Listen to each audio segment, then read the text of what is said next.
你有听过意大利黑手党吗？最早他们是为了保护当地人民而生，后来却变成了全球最臭名昭彰的犯罪集团，年收入甚至逼近了意大利 GDP 的1/10。今天就让我们一起来聊聊意大利黑手党吧。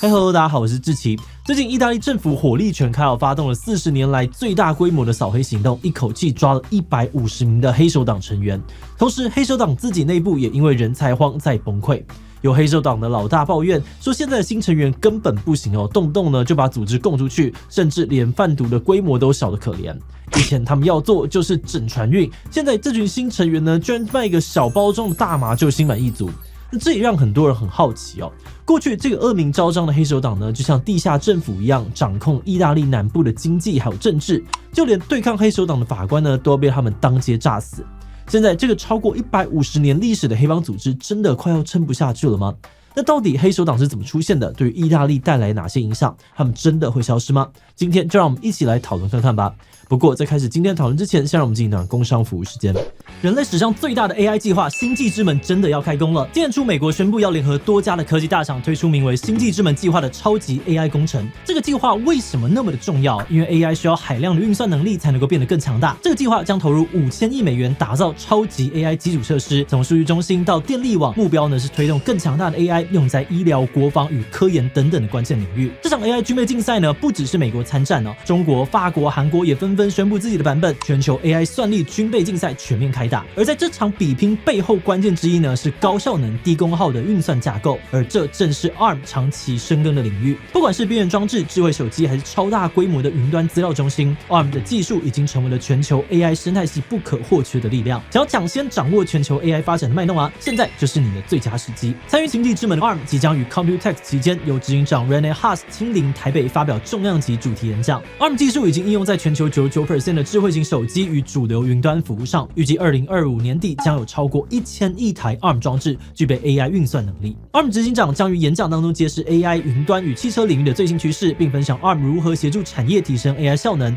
推动生态系蓬勃发展。演讲每年都爆满，不但免费报名，早鸟报道还有神秘小礼哦！赶快到资讯栏查看报名的资讯，立刻报名吧。黑手党 Mafia 不是一个政党或是一个黑道组织，他们是一种概括的统称，专门是指19世纪起源于意大利的组织犯罪团体。那黑手党的起源呢，最早可以从意大利的最大岛屿西西里岛开始说起。西西里岛位于地中海的中心，临近欧洲、北非还有中东地区，因为地理位置非常的重要，吸引了很多的外来势力争夺，也被很多的种族统治过，所以当地居民非常的不信任政府。而在这样子的社会背景之下，他们发展出了武装组织。有钱的地主们呢，会雇佣这些武装组织呢来对付盗贼，而这些武装组织就是黑手党的雏形。19世纪的中期，意大利统一的期间社会非常的动荡不安，这些武装组织的势力也逐渐壮大，他们开始反过来向地主勒索保护费，变成了西西里当地的实际统治者。而这些组织之间呢，不只会彼此协调好势力的范围，处理纠纷，甚至还会管理整个区域的经济活动。那组织既然这么多个，为什么会统一叫做 Mafia 呢？这些武装组织之所以被统一叫做 Mafia， 有很多种的说法。最常见的说法是呢，这个词源自于西西里的方言，用来描述某个人拥有显著的特征，展现出与众不同的自信、勇气等等。最开始并没有任何的犯罪色彩。直到1863年，一部描写监狱帮派文化的戏剧在标题当中用到了这个词，描述一个有老大、有入会仪式跟重要原则的帮派，让这个词转变成了负面的意涵。而在这个戏剧大获成功的同时，意大利政府也开始调查西西里岛的犯罪行为，并且使用 Mafia 这个词形容这里的帮派。从此呢，黑手党就不再是民间的传闻，变成了政府档案当中真实存在的组织。最早呢，在1865年西西里岛的政府报告当中就可以看到它。那就像前面所说的，黑手党并不是单一帮派，它是有多个组织组成的，其中主要有3大派系。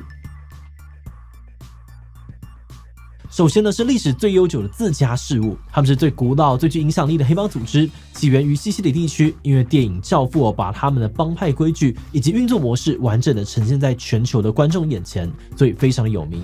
他们拥有严格的家族阶层体系，每一个家族呢都有一名教父，并由副手还有顾问辅佐。除此之外呢，成员之间阶级分明，确保组织的运作顺畅。除此之外呢，他们还有严格的保密规范，叫做缄默法则。不只是禁止成员向执法部门告密，如果被捕也必须要对组织忠诚，保持缄默。一开始呢，他们靠着向当地农民还有商家抢收保护费起家。20世纪中期之后，势力扩张到了北美地区，特别呢是在1960到1970年代，他们把意大利的古柯碱走私到美国，在国际的毒品走私案上面扮演着重要的角色。那最近几十年来，自家事务逐渐的减少暴力犯罪，改利用国际毒品贸易勒索所得以及其他的非法收入，创造了一个强大的洗钱机制，渗透到意大利各个产业，甚至影响了南非、加拿大、美国、委内瑞拉还有西班牙的经济活动。而再来呢，是混乱又高调的黑手党卡莫拉。卡穆拉发源于拿坡里卡穆拉跟其他的黑手党不一样，他们没有单一的老大来统领整个组织，也没有严格的入会仪式、内部规定，主要由很多独立的家族或是帮派组成。根据统计，目前在拿坡里呢，大概有100多个大小不一的卡穆拉组织，他们彼此之间会互相合作，也会为了利益发生冲突，引发帮派内战，手段非常的凶残。而且比起其他的黑手党，卡莫拉的帮派首领非常的高调，经常过着极度奢华的生活。他们会住豪宅，穿戴名牌，身边围绕着情妇，开着跑车到处炫耀，花钱毫不手软，吸引到很多的年轻人加入。目前卡莫拉呢是拿坡里黑帮的重要势力，不只涉及了毒品交易、非法赌博、军火贩运等等的犯罪活动，还控制了大规模的假货市场。那除了跟华人犯罪集团合作生产跟贩卖这个仿冒的名牌商品同时他们也是伪造欧元的主要生产商之一。而且从1980年代起，卡莫拉就开始透过非法请到有毒废弃物赚钱。他们会把有毒的垃圾偷埋在坎帕尼亚的乡间，引发了多起的火灾。而这些污染物呢，不只影响到农作物当地居民的癌症发病率也不断的攀升，成为了当地严重的环境与公共卫生危机。按照估计光是2013年他们非法请到废弃物的收益就163亿欧元，成为了他们最主要的收入来源之一。不过如果说到赚钱就不得不提到全球最富有的黑手党光荣会。光荣会起源于意大利南端的卡拉布里亚，是全球最有钱最强大的有组织犯罪集团之一。他们一开始呢是以勒索绑架闻名。根据统计在1970到1990年代之间呢，这短短的20年，他们就犯下了超过200起的绑架案，就连美国石油富豪的孙子都成为了受害者。而这些案件的巨额赎金呢，也成为了光荣会日后崛起的重要资金。1980年代起，他们跟拉丁美洲的毒贩联盟控制了欧洲 80% 的古柯碱市场，让他们的财力远超了其他的黑手党。根据研究估计光荣会的年营收呢高达了约600亿美元，差不多是一个中等国家的 GDP， 甚至还超过了德意志银行跟麦当劳集团的年营业总和。除此之外呢，他们也利用复杂的经济活动来洗钱，甚至渗透到了合法的企业与金融机构当中。犯罪版图呢不只遍布意大利也扩展到了南美洲、北美洲还有澳洲。那跟其他黑手党不同的是，他们的组织结构更加的封闭，成员呢只接受有血缘或是婚姻关系的人来确保忠诚还有保密。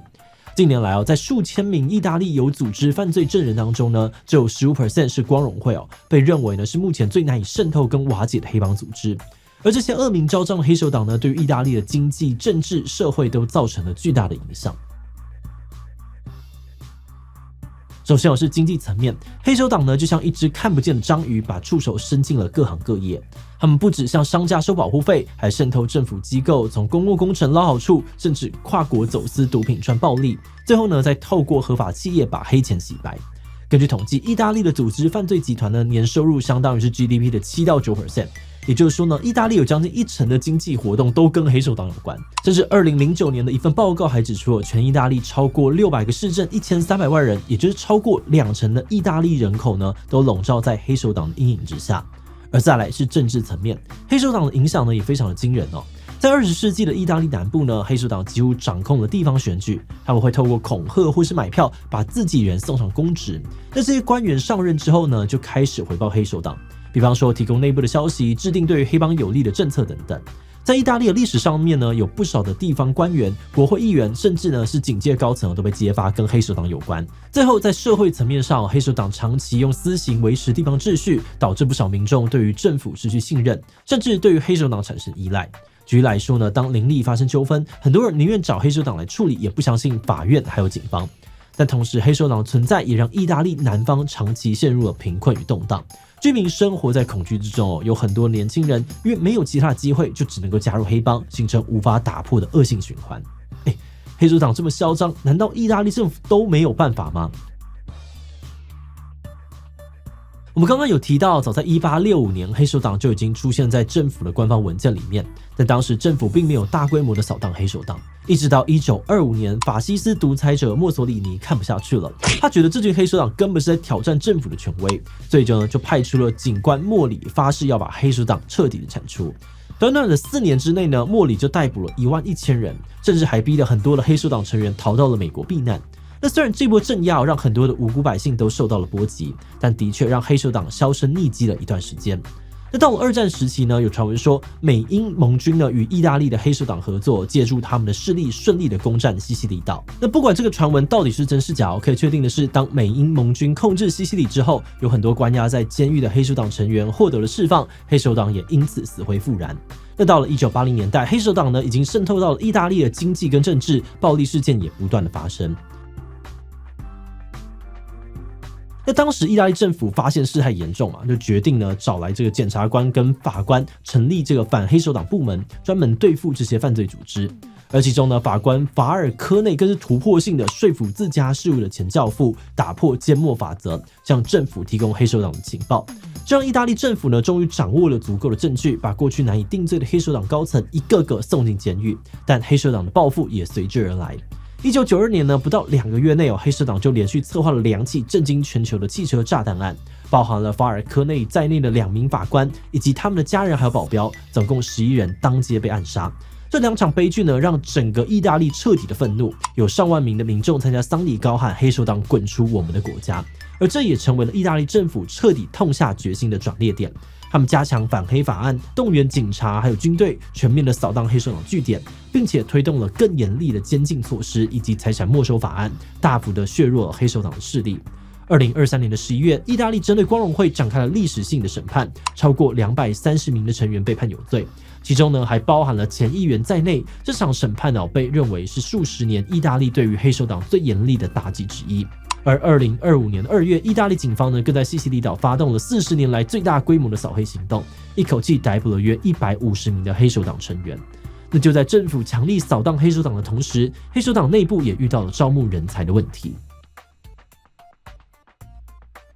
过去黑手党在意大利南部被当成是地下政府，有很多年轻人会把它当成是唯一的出路。可是现在因为政府的强力打压，黑手党已经被当成是社会毒瘤，吸引力已经大不如前。根据 BBC 报道，2023年底呢，有位黑手党老大在通话当中抱怨，新招募的成员忠诚度不足，视野狭隘。他说这些人素质有够烂，要是今天有一个被抓，大概很快呢就会把其他人供出去，没水准又悲惨。而且他也抱怨，现在的黑手党成员呢，卖这个小包装的大麻就满足了，以前要做就是直接运一整船。那因此有部分的人认为，意大利黑手党因为政府的扫荡压力以及内部人才招募困难，正在式微当中。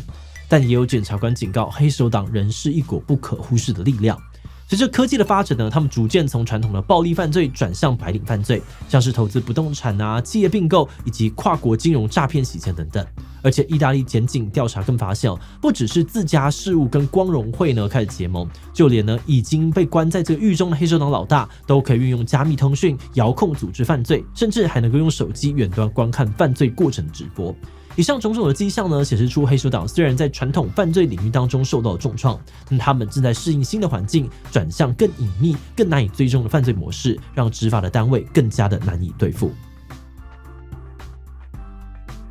一开始想到黑手党，我们会想到《教父》系列电影当中的形象，有纪律、有原则，甚至是讲求荣誉，不是单纯的犯罪集团。但我在研究的过程当中发现，现实当中黑手党非常的血腥暴力，不止呢没有电影里面的那么浪漫，他们想的可能还更远。有黑手党老大呢把教父当成教材叫年轻成员去上学，理由是这样你才会认识医生、律师这些未来掌控意大利跟欧洲的人。他们知道建立更深层次的人脉才能够真正的掌控社会。而这样的思维呢，可能也说明了黑手党的影响力早就已经渗透到了更隐秘、更有权力的阶层，而这也让他们更加的难以被铲除。除此之外呢，黑手党难以根绝还可能是因为在某些层面上面，他们也是社会问题的产物。当一个社会长期存在贫穷、失业、贪污等问题，而政府呢又无法有效解决时，很多人就会转向非法组织寻找生存的机会。黑手党的崛起不只是因为暴力的威胁或是金钱的诱惑，还可能是因为它提供了政府无法给予的保护与机会，让某些人有了依靠。